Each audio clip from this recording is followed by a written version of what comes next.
Zoe, ba't di mo kaya kausapin si Tito Giselle? Sabihin mo sa kanya yung concern mo. Siya lang din naman kasi yung makakalift ng ban dito sa mami mo eh. Annalyn, she was the one who placed that ban in the first place. Hindi niya siguro ako pagbibigyan kahit lumuhod pa ako sa harap niya. Baka pwede mong kausapin si Daddy. Susubukan ko, Zoe. Zoe, hindi sa nangingialam ako, ah. Pero, hindi kaya mas okay din to? Na kahit papaano mayroon kang isang lugar na kung saan hindi ka pwedeng sundan ng mami mo, hindi ka niya pwedeng guluhin. Free ka na gawin lahat ng gusto mong gawin. At dito yun sa Apex. Annalyn, masakit pa rin sa akin na hindi siya pwedeng pumunta dito. Mami ko pa rin siya. Naintindihan naman kita, Zoe, pero aminin na natin. Hindi naman laging good influence sa'yo yung mami mo eh. Tingnan mo nga, oh. Parang mas masaya ka nga recently eh, di ba? Bitiwan mo! Ma'am, Pasukin sandali mo lang. ako Ma'am, dito! di po kayo pwede dito. Zoe, Ma'am, anak! Itawan mo nga ako! Kuya, sandali lang. Doc Zoe, pasasabugin daw ng mami niyo ang Apex. May dala yata ang buwan yung mami niyo eh.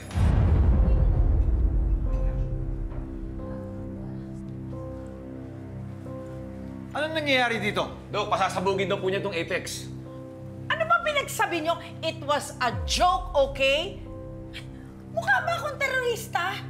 At magdadala ba ako ng bomba dito sa Apex? Nandito naman ang anak ko. Mag-isip nga kayo. Moira, bakit kasi nanggugulo ka dito? Alam mo naman, ban ka dito sa Apex. Gusto ko lang makita yung anak ko. Bakit? Hindi mo ba gagawin ang lahat para makasama ang anak ko? Dad, I think this is a misunderstanding. Mami, halika na. Tara na. Alis na kami, okay? Ako na bahala. Let's go. Yeah, oo na.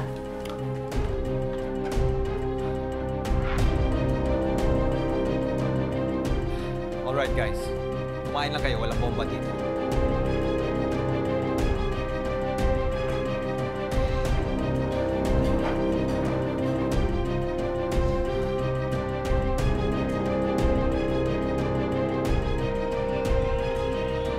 Mami, halika nga.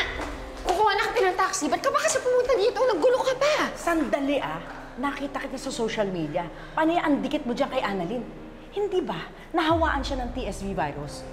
O paano kung ikaw naman ang hawaan niya? Mami, magaling na sila bago pa sila lumabas. Hindi na sila nakakahawa. And you know that for yourself kasi hindi ka naman pupunta dito kung hindi. Di ba? So tell me, ano ba talagang concern mo? Bakit ka sumugod dito sa Apex? Eh, inaasar kasi ako ni Nerissa eh. Ang sabi niya, si Lynette at Annalyn na raw ang kakampi mo, hindi na raw ako. Mami, inaasar ka lang, okay? So it's not true? Of course it's not. Then good. Alam mo, we should go out and celebrate sa pag-uwi mo ng safe. Tara na. Wait, I can't. I have to do something. Do something? Anong gagawin mo? Halika na, let's celebrate. I have to meet with someone. Sinong someone yan, ha? Mas importante ba yung someone na yan kaya sa akin? Yan ba yung nag-text sa'yo? Patingin nga! Mami, privacy. Privacy? Really? Mas importante yung taong yan kaya sa akin? Mami, mag-celebrate na lang tayo sa ibang araw. Okay, promise, we will celebrate. Pero for now, you have to go. Huwag ka nang bumalik dito muna. Okay? O, sige. Sige na, I have to go. Wait. Di ba itatawag mo ako ng taxi?